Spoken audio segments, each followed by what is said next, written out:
How's it going, ladies and gentlemen? Welcome back to the channel and the third episode of this series, which we'll just call Old School Country Commercials, me reacting to old school country commercials. And we've got another batch of old school 1990s television ads featuring country stars of that era that I'm going to be showing y'all today. In the last episode, we focused on ads by Alan Jackson, Clint Black, Tim McGraw, and Randy Travis. And that was a good episode. And then the first episode was dedicated almost entirely to George Strait, so you guys can go watch those videos, make sure to like them, and I'll make sure to leave a playlist link up on the cards somewhere where that exclamation point or whatever is. I will have it so it pops out and gives you the playlist links. You can go watch both of the previous videos if you have not already. And today we've got a few more stars, again, like I said, from the 1990s. And the first one we're going to look at is a commercial from Brooks and Dunn. Now, of course, Brooks and Dunn are probably the most iconic country music duo of all time. They started off the 90s with their debut album, 1991's Brand New Man, which was a absolute smash hit and went like 6 times platinum, gave them 4 #1 hits, just an all-time classic, instant classic album basically. And so I was a bit surprised that I could not find more commercials from them, considering that their style of country music is very upbeat and they really specialized in like the whole line dance fad. I was surprised that they weren't in more commercials from that era. I could only find very few. So right here is another Miller Lite commercial. Miller Lite is really sponsoring so many of these country artists that I've shown y'all so far, but this is not a typical beer ad. This is actually a drunk driving PSA, just Brooks and Dunn style.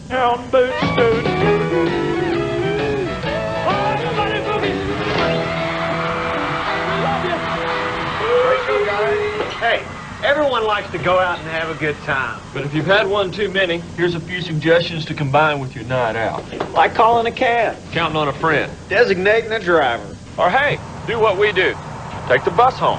That's it, Joe. Miller Lite and Brooks and Dunn remind you to please think when you drink, because that's a great sounding combination. So, as always, we like and appreciate those PSAs, and we also get some cool, backstage vintage footage from Brooks and Dunn there. So that's a cool, short 30-second spot. Next, we're going to move on to probably the single most prolific country star of the 1990s. We are, of course, talking about the ultimate salesman, Garth Brooks. Now, I'm just going to preface this by saying I really hope that I don't get any sort of copyright strikes that threaten the existence of my channel. Listen, someone else uploaded these commercials. Don't come after me, Garth Brooks lawyers. Don't come after me. Feel free to go after the people who uploaded these copies of these commercials, but don't come after me. Okay, please don't.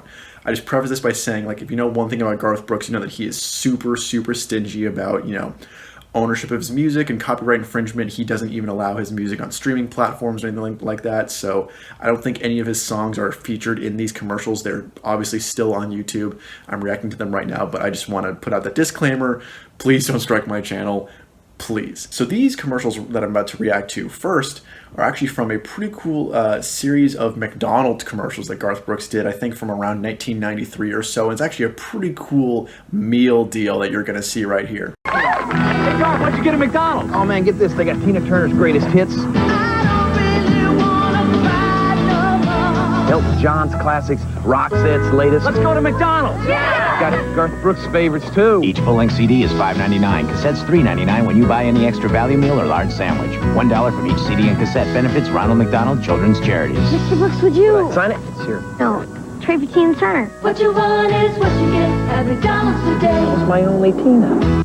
That's a really cool deal that sort of just shows you how much things have changed. You used to be able to get, like, Garth Brooks and Elton John greatest hits CDs at McDonald's and cassettes too, like with your meal, and now you get, like, do they even do Happy Meal toys anymore? I don't even think they do Happy Meals toys anymore, but you used to be able to pull up to a McDonald's and get, like, new cassettes and CDs with your meals. Like, why don't they do that anymore? That's so cool.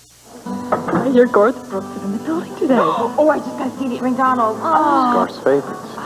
It's gotten much too young and wild. How'd that one go? Oh, the white line. I was on a cowboy ad and still don't even see Garth Brooks. Get Garth's favorites. Each full-length CD is just $5.99. Each cassette $3.99 when you buy any extra value meal or large sandwich. Or get these other hot artists. $1 from each CD and cassette. Benefits Ronald McDonald Children's Charities.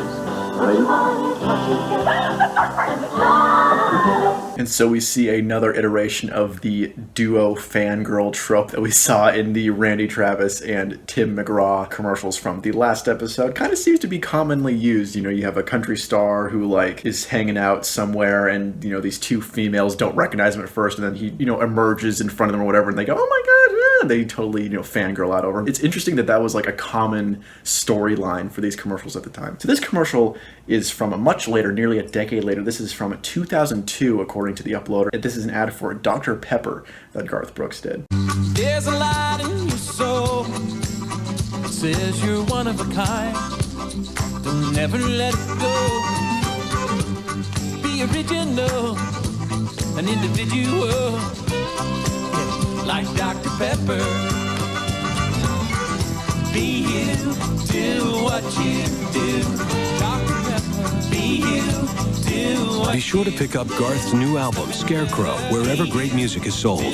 So that was sort of a crossover ad, not only for Dr. Pepper, but also advertising Garth's then new album, Scarecrow, which was the last album that he recorded for a while, I'm pretty sure, actually, until he came out of retirement in the 2010s. But I'd actually seen that commercial before. Of course, as you can see by my shirt, I am a Baylor University alum, and so when I was, touring the school before I decided to go there, I actually went to the prestigious Dr. Pepper Museum that is located in downtown Waco, Texas, and they had an exhibit dedicated to some modern commercials featuring, various athletes and musicians and stuff like that. And so this is one of the commercials that was playing in the exhibit. So I've actually seen that one before. But I must say, out of all these commercials that I've watched so far, Garth Brooks definitely has the best presence. And as far as like being a pitch man goes, I think he's probably the best one at it. And I do think that he's such a savvy businessman, and also if you watch that recent documentary that came out about him a couple of years ago, you can just tell that like he's very meticulous, and he just pays a lot of attention to like how he appears on camera and the way he talks. And unlike George Strait, who's always super stoic and is just he is who he is, and he's quiet and very reserved, even if he's on camera or on stage. Garth Brooks definitely is the type of guy who you can tell really, really cares about, putting out a persona. Not even saying that that's a bad thing, but I do think it's interesting to see sort of the contrast between those two guys. So here we've got an interesting one from what appears to be, I guess, the early 2000s, and it features Toby Keith and legendary NFL quarterback Terry Bradshaw, and it's for like a long distance call telephone line or something like that. 2 plays for $1. When I was a kid, a handful of nickels would keep the jukebox playing all night long. Yeah, you can't get much for $1 these days. Yeah, but you can get all your long distance calls for just 99 cents. Get out of here. Yeah. He's right. Just dial 10-10-220 and all calls up to 20 minutes are only 99 cents and just 9 cents a minute after that. No fees, no signing up. Just dial 10-10-220. Get yourself out of here. How do you let me down? Gosh, so that just shows, how much has changed in the past 20 years or so. I mean, no one even would think about paying for long distance calls anymore, but that's how it used to be. I mean, I was a very, very young kid when I think, modern cell phone technology and all that stuff came in, and, sort of those types of long distance call deals and lines became obsolete. But man, it's just crazy, I guess, how compared to now, how inconvenient something like calling someone on the phone was back then. But I will say also about that commercial, is it just me, or has Terry Bradshaw like barely aged? Like when I saw that commercial, I was kind of shocked, because like I watched the NFL, and like of course he's one of the hosts of like Fox NFL Sunday Countdown or whatever, and he like looks almost exactly the same even now. Like that was the weirdest thing about the commercial to me. All right, so now we've got yet another truck ad. Of course, if you saw the last video, that Alan Jackson had that prestigious endorsement deal with Ford trucks in the 1990s, and these are apparently from 2003, featuring Toby Keith. I'm a Ford truck man, that's all I drive. I ain't got no boundaries, I don't compromise. I'd rather walk 10 miles and beat down on my love than ride around a block in another kind of pickup truck. If you see me on the highway in a left-hand lane, lost on a back road in a driving rain, up past the timberline where the ride gets rough, ain't no doubt my king of the mountains built Ford tough. Look again, Ford trucks, your old American friend. They got a lot of new things happening. Look again, Yeah, look again. They're built for tough and they're rolling on in. If you haven't looked at Ford lately, my friend, where you been? Look again. So those are two pretty cool ads, again, continuing on that tradition of country stars recording their own songs for these truck ads. And I will say, though, the first of those two ads, like, that song sounds like an old school metal song rather than country music. Like, I wonder if Toby Keith was ever considering, like, doing a metal album or something like that.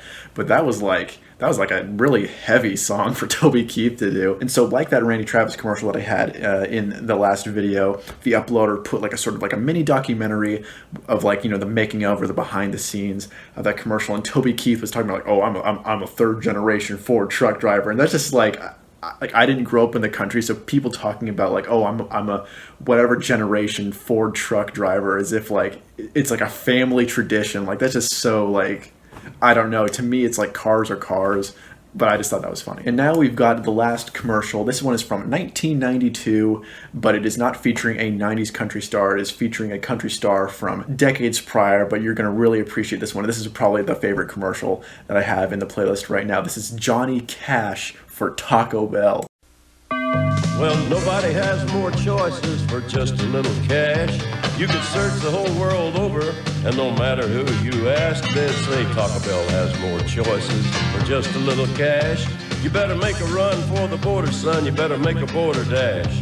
We're talking under $1. Nobody beats Taco Bell. Where else you gonna get so many choices with just a little cash? So I will say, man, that's just an awesome commercial. Of course, Johnny Cash is iconic. And I mean, I'll say this. I said Garth Brooks is a good pitch man, but dude, Johnny Cash could probably sell me anything if his commercials were like that. That was just an awesome commercial. And I don't know about y'all. I want to head down to Taco Bell right now and just stuff myself full. That was a great ad. But yeah, guys, that will be it for today's episode. I hope you enjoyed part 3 of this series. If you have any more recommendations, if you guys want to see more episodes, or if there's any commercials that you guys remember from back in the day that you found on YouTube and you want me to react to, be sure to send me the links in the comments section and all of that. Hope you guys enjoyed. Make sure to like and subscribe, and I will see you guys in the next video. Thanks so much, guys.